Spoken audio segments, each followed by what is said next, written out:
Kehidupan terlarang di Kampung Tua, bagian 9. Kali ini kita menyelami sebuah kisah yang terjadi di balik bayang-bayang ritual malam Jumat, sebuah praktik tradisional yang tampak suci, namun ternyata menyimpan tabir hasrat dan pertemuan rahasia. Dukun kampung yang dihormati, perempuan muda yang gelisah, dan mistik yang dijadikan dalih untuk menyentuh sesuatu yang tak semestinya. Malam Jumat yang dijadikan dalih untuk bertemu rahasia antara dukun kampung dan perempuan-perempuan muda. Di desa tua, suasana malam Jumat selalu memiliki makna penting yang berbeda dibandingkan malam-malam lainnya. Seolah ada sesuatu yang perlahan bergerak di balik kesunyian hening malam, menimbulkan perasaan cemas sekaligus damai. Saat matahari mulai terbenam, aroma dupa mulai menguar dari celah-celah rumah. Asapnya melayang lembut di angin sore, berpadu dengan harum bunga persembahan yang diletakkan oleh para wanita di depan rumah. Mawar, melati, dan kenanga disusun dengan rapi dalam mangkuk tanah liat, disiram dengan air bunga, dan didoakan dalam hati. Konon, malam Jumat dianggap sebagai momen terbaik untuk membersihkan energi, membuka rejeki, atau memperkuat hubungan batin antara suami dan istri. Pada waktu ini, keyakinan kuno masih hidup selaras dengan kehidupan sehari-hari. Beberapa pria menjalani ritual memandikan keris pusaka warisan leluhur mereka.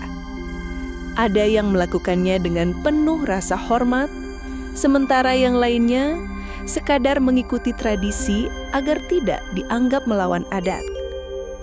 Di beberapa rumah, lantunan doa mengalir lembut dari bibir-bibir tua, berbaur dengan suara jangkrik yang bernyanyi di luar. Namun, tidak semua suara yang terdengar di malam Jumat berasal dari zikir atau doaan. Ada suara lain yang lebih halus, tetapi terasa nyata, merayap dari celah bilik, dari ranjang-ranjang bambu yang berderik lembut. Para orang tua menyebutnya malam pengikat rasa, saat di mana suami istri bersatu dalam cinta yang dipandang suci. Itulah alasan bunga ditaburkan, dupa dinyalakan, dan air mawar dipercikan agar malam itu wangi dan kisah cinta menjadi abadi. Bagi anak-anak, malam Jumat adalah waktu yang dipenuhi dengan keanehan. Mereka menyadari ini adalah saat ketika semua pintu ditutup lebih awal, saat kisah-kisah tentang hantu atau ratu laut selatan mulai dibicarakan dengan berbisik. Namun mereka juga mengerti, ini merupakan malam di mana orang tua tidak ingin diterganggu, dan halaman rumah berubah menjadi tempat yang lebih sakral daripada biasanya. Malam Jumat di Kampung Tua lebih dari sekedar penanda akhir pekan. Ia merupakan sebuah ritual yang menghubungkan antara realitas dan yang tak terlihat. Di tempat tersebut, kehidupan dan hal-hal gaib hidup berdampingan. Kasih sayang dan doa berpadu dalam aroma bunga setaman yang perlahan memudar menjelang pagi. Di Kampung Tua, malam Jumat tidak pernah dianggap sebagai malam biasa. Ia hadir seperti pesan lama dari nenek moyang, membawa aroma lembut dan bayangan panjang. Sejak matahari mulai miring ke barat, warga sudah bersiap-siap. Di dapur-dapur yang terbuat dari bambu, air mawar direbus bersama daun sirih, bunga kenanga, dan sepotong kayu cendana. Uap yang dihasilkan memenuhi rumah, menyejukkan hati yang gelisah, dan menciptakan ruang batin untuk menyambut yang tak terlihat. Para wanita tua dengan kain panjang dan kebaya yang sudah usang duduk bersila di teras rumah. Tangan mereka sibuk merangkai bunga setaman. Melati, kenanga, mawar, dan kantil dicampurkan menjadi satu, dimasukkan ke dalam wadah tanah liat, kemudian ditempatkan di ambang pintu atau sudut kamar tidur, agar wangi cinta tidak pergi, kata Mak Lijah, penjual jamu yang konon pernah menikah dengan seorang dukun asal Jawa Tengah. Namun, tidak semua suara di malam Jumat terdengar dari zikir atau bait doa. Ada suara lain yang lebih lembut namun nyata, meresap melalui celah bilik dari ranjang bambu yang berderit lembut. Para tetua menyebutnya malam pengikat rasa. Waktu di mana pasangan suami istri menyatu dalam cinta yang dianggap suci. Itulah alasan mengapa bunga ditaburkan, dupa dinyalakan, dan air mawar disiramkan. Agar malam menjadi beraroma harum dan cinta bertahan lama. Jika ingin rumah tangga abadi, jangan lupakan malam Jumat Kliwon, kata Pak Rasiman, pemimpin kampung yang telah kehilangan istrinya 2 kali dan menikah lagi 2 kali. Entah karena nasihatnya atau karena kisah-kisah dari zaman kolonial yang masih terukir di dinding rumah, tradisi ini terus berlangsung. Bahkan generasi muda yang sudah tidak mengerti bahasa Jawa kuno tetap mengikuti nasihat orang tua. Mandi kembang sebelum malam tiba dan jangan beranjak tidur sebelum membaca doa pengasih. Malam itu serupa dengan malam Jumat yang biasa. Harum dupa menyelimuti suasana. Langit tampak cerah, tetapi angin bergerak lambat, seakan bumi menunggu. Suara jangkrik lebih pelan dan cicak-cicak di dinding cenderung diam. Di rumah-rumah bambu, pasangan suami istri saling memandang dengan tatapan yang sudah akrab. Mereka tidak banyak berbicara, tangan mereka saling meraba lembut, dan nafas mereka seakan tertahan. Di salah satu sudut kampung, terdapat pasangan lanjut usia bernama Pak Karta dan Bu Suminah. Mereka sudah berusia lebih dari 60 tahun. Namun setiap malam Jumat, mereka tetap membersihkan keris warisan dari ayahnya, lalu mengoleskan minyak misik di pelipis masing-masing. Agar cinta ini selalu ingat jalan pulang, ujar Bu Suminah sambil menyisir rambut suaminya yang mulai tipis. Sementara itu, di bagian lain kampung, rumah seorang janda muda bernama Ratri tidak pernah kehilangan wangi bunga. Dia baru berusia 30, suaminya meninggal 5 tahun lalu akibat kecelakaan laut. Namun setiap malam Jumat, ia setia menaburkan bunga di pelataran, menyimpan dupa di dalam kamar, dan berdandan dengan kebaya tua berwarna hijau ulumut. Beberapa penduduk mengatakan ia melakukan itu untuk mengenang cinta yang telah pergi. Tetapi bisikan di warung kopi mengatakan bahwa Ratri sedang menunggu seseorang yang hanya muncul saat malam Jumat. Ratri selalu mandi sebelum senja tiba. Air hangat yang digunakannya dicampur dengan bunga 7 rupa dan kulitnya digosok dengan lulur dari beras, kunyit, dan minyak kelapa. Rambutnya dikeringkan di bawah lampu teplok, dibiarkan tergerai hingga pinggang. Di atas meja kecil di kamarnya, ia menyalakan dupa wangi dan menyandingkan segelas air putih di samping foto suaminya, Galih. Meskipun wajah itu telah membisu di balik bingkai kayu selama 5 tahun, setiap malam Jumat, matanya seakan menatap Ratri dengan rasa rindu yang masih membara. "Aku masih di sini," bisik Ratri dalam hati sambil mengusap ujung matanya. Namun malam itu bukan hanya kenangan yang menemani. Pernah di suatu malam Jumat, tepat saat jam dinding berdentang 3 kali, pintu kamarnya berderit sendiri tanpa ada angin atau sesiapapun di sekitar.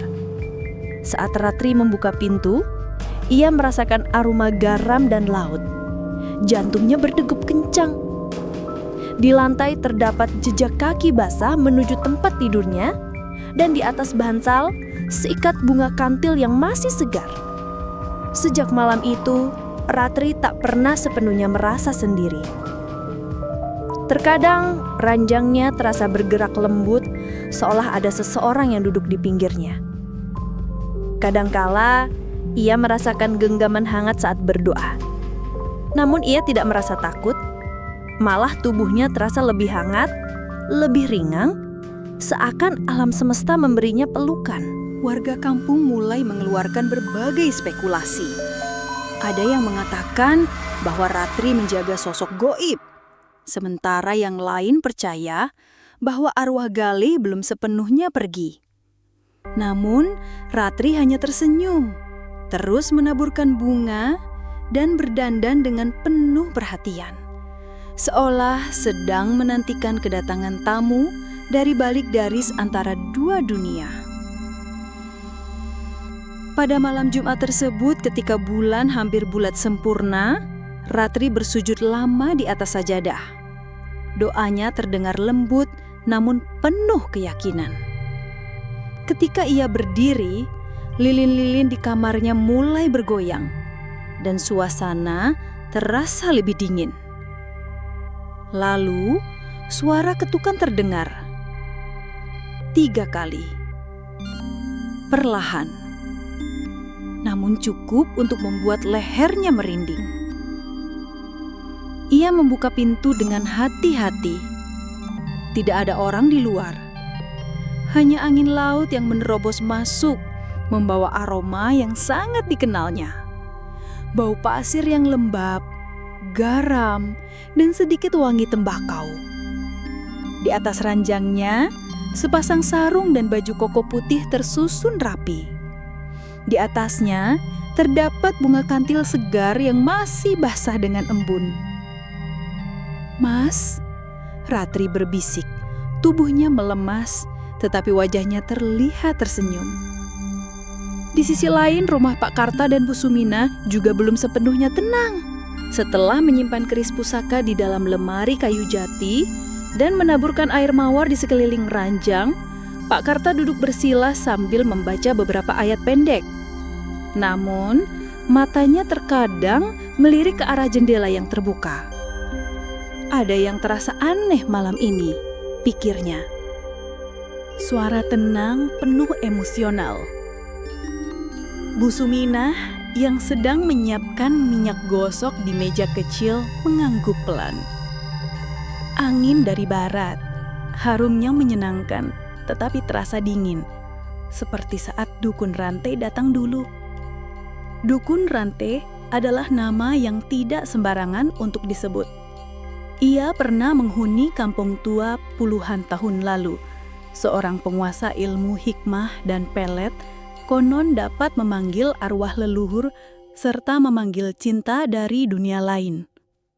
Setelah ia meninggal, makamnya jarang diziarahi. Namun banyak warga yang masih meyakini bahwa ruhnya belum sepenuhnya pergi. Pak Karta berdiri dan mematikan lampu gantung. Malam semakin gelap. Hanya ada cahaya dari dupa yang menyala di sudut ruangan. Di luar bangunan-bangunan itu, malam semakin berat.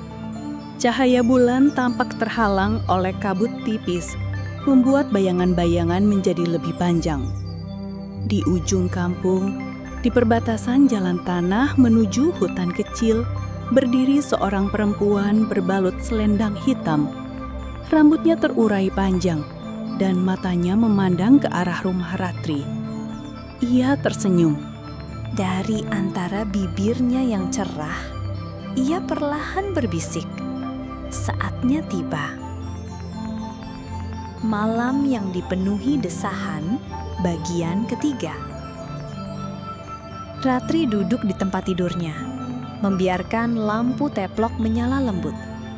Malam sudah berlalu melewati tengah malam, dan suasana dalam kamarnya sangat sunyi hingga setiap tarikan napasnya terdengar jelas. Baju tidurnya, kebaya tipis dari kain lurik tua warisan ibunya, dengan lembut melekat di kulit yang baru saja dibersihkan. Rambutnya setengah kering, dibiarkan terurai, seperti biasa. Di dadanya, jantungnya berdetak dengan lambat namun mantap, seolah sedang memanggil sesuatu yang ia yakini akan datang, walaupun tak tahu dari mana asalnya. Bunga kantil di atas bantal masih lembab oleh embun. Ratri mengangkatnya dengan hati-hati, mencium aroma manis dan tajam yang muncul. Aroma tersebut menggetarkan ingatan. Seperti malam pertama ketika ia menjadi istri Galih, di ruang ini juga dengan dupa yang sama dan bunga yang serupa. Angin tiba-tiba masuk dari jendela yang sebelumnya tertutup. Tirai tipis melambai lembut seolah digerakkan oleh tangan yang tak terlihat. Lilin bergetar namun tidak padam. Ratri menutup matanya. Ia menyadari saatnya telah tiba. "Mas," bisiknya lagi, seakan ucapan itu adalah Jampi. Dari arah ranjang, kasur bambu mengeluh pelan. Suara yang sangat familiar, derit yang hanya terdengar ketika seseorang duduk perlahan di atasnya. Ia tidak membuka matanya, tidak perlu. Karena ia tahu tubuhnya sedang diawasi, diliputi oleh kehadiran yang pernah mengenalnya dengan sangat baik. Ada sesuatu yang hangat menyentuh pergelangan tangannya, kemudian berpindah ke lehernya. Sentuhan itu lembut seperti kabut, tetapi meninggalkan jejak seperti tangan manusia. Dada Ratri naik turun. Tubuhnya tidak bergerak, tetapi kulitnya merinding. Ia merasakan napas hangat mendekati telinganya. Hembusannya memunculkan aroma laut dan dupa. Hembusan yang sangat ia kenali sebagai milik pria yang pernah membuatnya terjatuh dalam cinta dan kerinduan. Malam Jumat bukanlah malam yang biasa. Ia adalah penghubung antara keinginan dan keabadian, antara tubuh yang masih bernyawa dan jiwa yang belum pergi. Tangan lembut yang tak terlihat itu mulai menjelajahi bahunya, dingin dan hangat sekaligus. Kemudian meresap ke dalam rambutnya, menyentuh tengkuk yang basah oleh keringat. Napasnya semakin dalam, lambat, penuh. Ratri menggigit bibirnya. Ia tidak ingin berbicara, tidak ingin merusak suasana.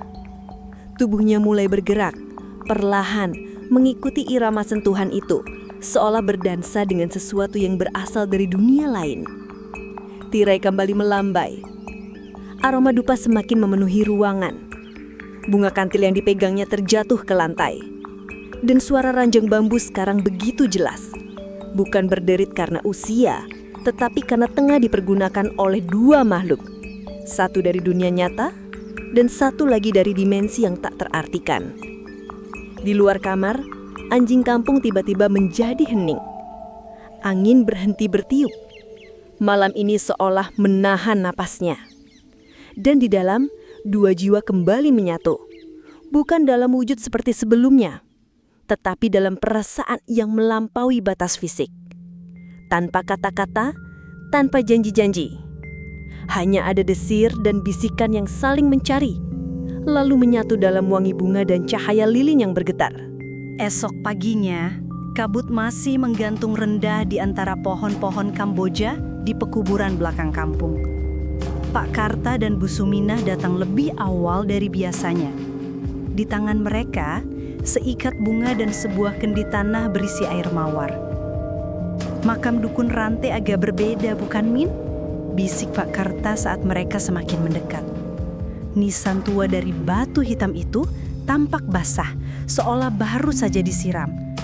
Namun, bukan itu yang menimbulkan rasa geli di tubuh mereka, melainkan aroma dupa yang menusuk yang mengisi udara, padahal tak ada sebatang pun dupa yang menyala.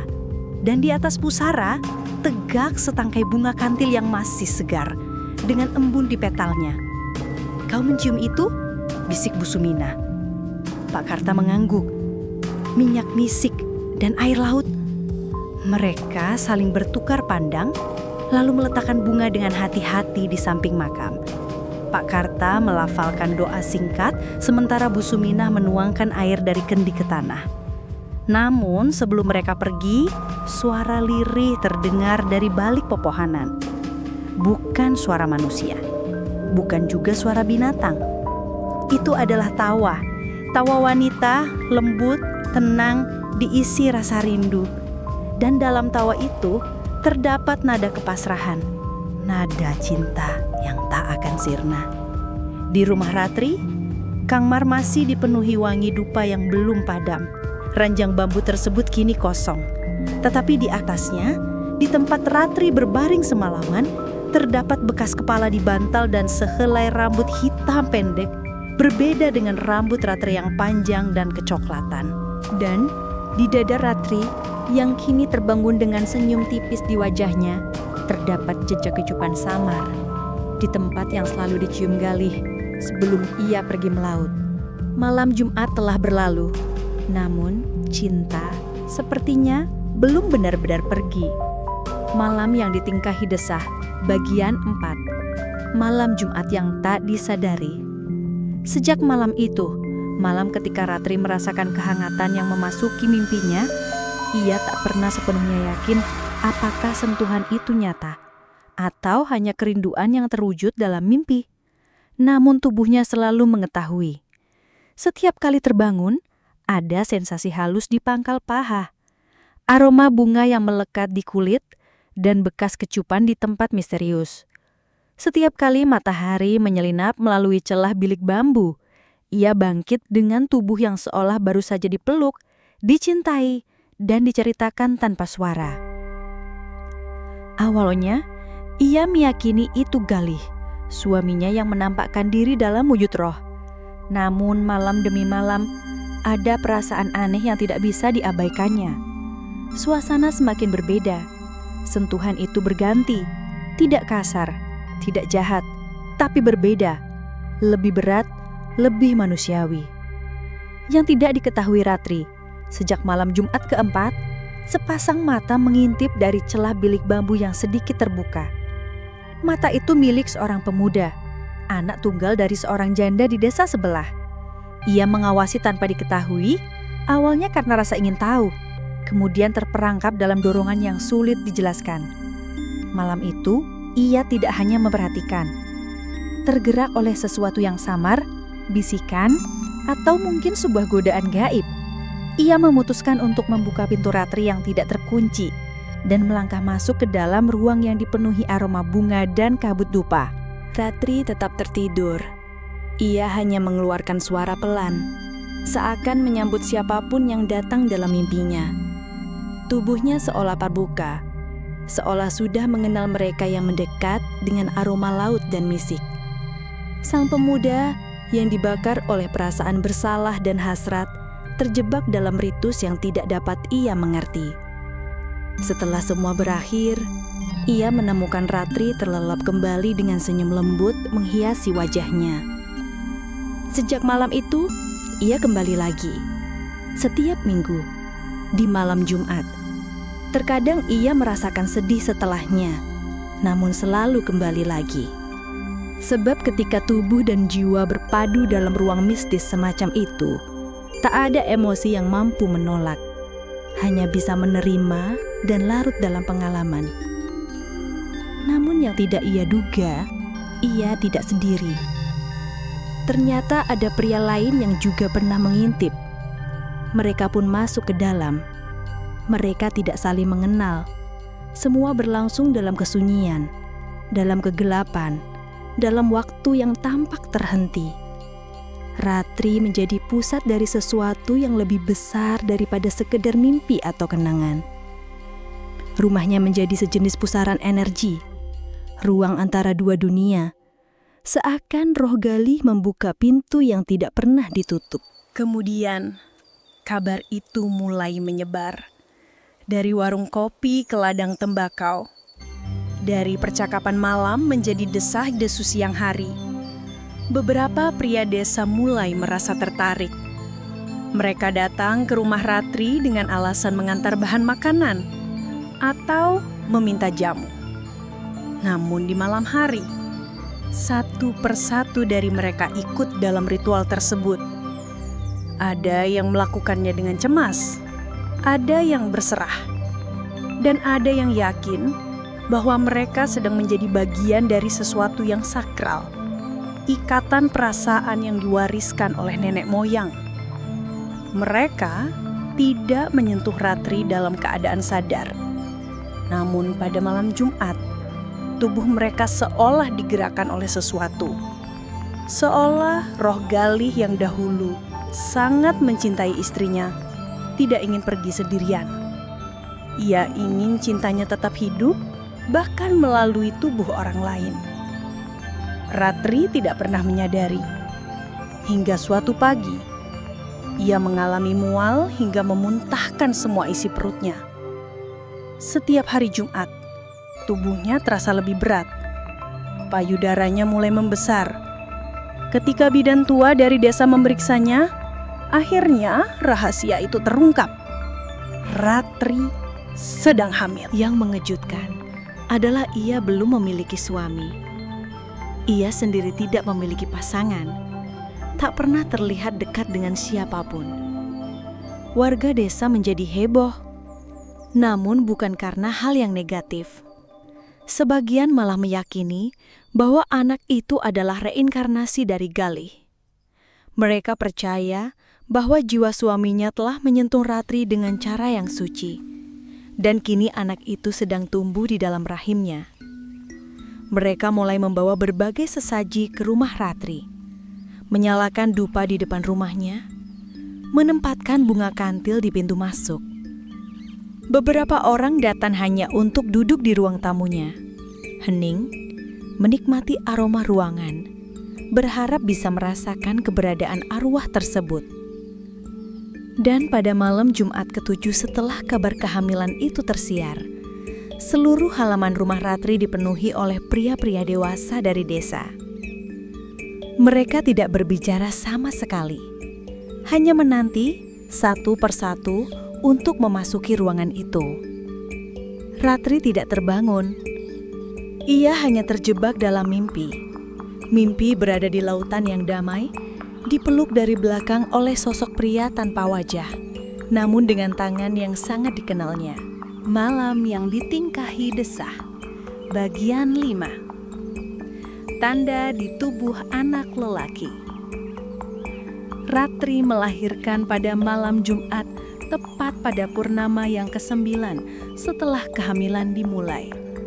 Proses persalinan itu berlangsung diam.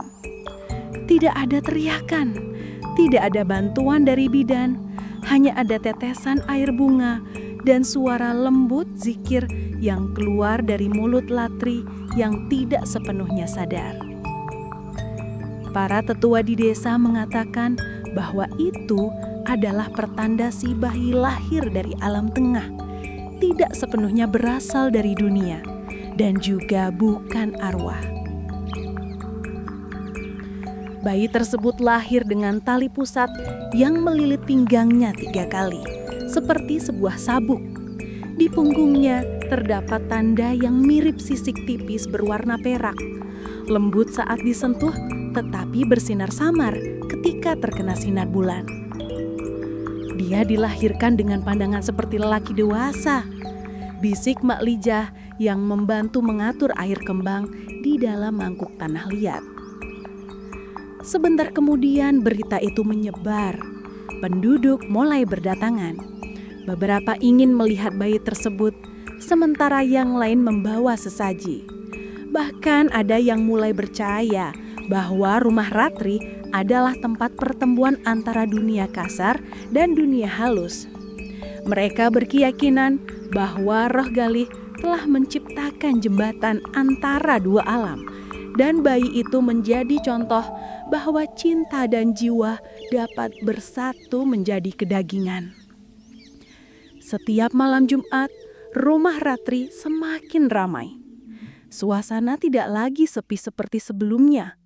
Pria dan wanita datang berpasangan, menaburkan bunga, menyalakan dupa, dan bermeditasi di ruang tamu Ratri. Sebagian dari mereka mengaku mengalami mimpi yang sama, dipeluk oleh sosok tanpa wajah di lautan, lalu terbangun dengan wewangian kantil di bantal. Dan tubuh Ratri mulai mengalami perubahan. Ia semakin pucat, sering melamun, dan tidak bisa mengingat apapun yang terjadi pada malam Jumat. Ia hanya menyadari bahwa setiap kali ia bangun, ada sisa dupa dan bunga di seluruh ruangan. Terkadang tubuhnya terasa lembab, seolah baru saja menyelesaikan suatu ritual. Namun, ia tidak merasa takut. Ia merasakan cinta dari sesuatu yang tidak sepenuhnya dapat ia kenali. Tetapi tidak semua penduduk setuju. Kiai Saifullah, seorang tokoh agama dari desa sebelah, mendengar kabar itu. Ia datang dengan membawa kitab dan para pengikutnya. "Ini bukan cinta roh," katanya sambil menatap Bayi Ratri. "Ini adalah gangguan jin yang disamarkan oleh keinginan manusia. Sesat!" Para penentang menghias depan rumah Ratri dengan kain hitam. Mereka membaca ayat-ayat dengan suara menggelegar dan menyiramkan air doa ke tanah di halaman. Anehnya, lilin-lilin dupa tepat menyala. Malahan, asapnya kian tebal membuat para penentang merasa sesak. "Jangan main-main dengan batas dunia, Pak Kiai. Ini bukan sihir, ini adalah warisan perasaan." "Perasaan bisa menyesatkan jika tidak dijaga oleh syariat," jawab sang kiai. Konflik pun meletus. Desa terpecah dua. Satu pihak percaya bahwa rumah Ratri adalah tempat suci yang mengikat cinta. Dan pihak lain menganggapnya sebagai sarang dosa yang dilapisi mistik. Tetapi yang paling membingungkan adalah bayi itu. Ia tumbuh dengan cepat. Dalam waktu 3 bulan, tubuhnya sudah sebesar anak berusia setahun. Rambutnya lebat dan matanya memandang setiap orang seolah tahu semua rahasia mereka. Kadangkala ia tertawa di malam Jumat, tawa kecil yang tak bersuara saat semua dupa dinyalakan serentak. Suatu malam, ia menunjukkan langit dan mengucapkan, "Tuhan akan hadir." Sekarang tempat tinggal Ratri bukan lagi tempat yang biasa. Pada malam Jumat, antrean panjang terbentuk. Beberapa orang datang untuk merasakan sentuhan bayi. Beberapa lainnya hanya untuk tidur di teras rumah. Sementara yang lain, dengan mata sembab dan tubuh yang kelelahan, mengklaim telah bertemu dengan sosok yang muncul dari kegelapan kamar, yang selalu hadir setelah dupa dinyalakan dan Ratri terlelap. Kondisi fisik Ratri mulai menurun. Namun, jiwanya seakan dipegang oleh suatu kekuatan yang besar. Cinta ini tidak bisa dihapus, karena ia tidak berasal dari dunia ini. Ia tumbuh dari kerinduan yang tak pernah tuntas. Pada malam Jumat selanjutnya, suara desahan terdengar lagi dari balik tirai. Namun kali ini bukan hanya Ratri yang terlelap di kamar itu. Ada pasangan-pasangan yang masuk satu demi satu. Mereka meyakini bahwa di rumah itu cinta yang telah tiada bisa dihidupkan kembali. Jiwa-jiwa kesepian mampu bersatu. Dan roh-roh yang merindukan jasmani dapat merasakan dunia sekali lagi. Ratri hanya mampu menyerah. Ia adalah penghubung. Ia adalah gerbang. Dan anaknya mulai belajar berbicara. Kalimat pertamanya sambil menunjuk pada dupa yang menyala, "Waktunya cinta datang dari balik tirai."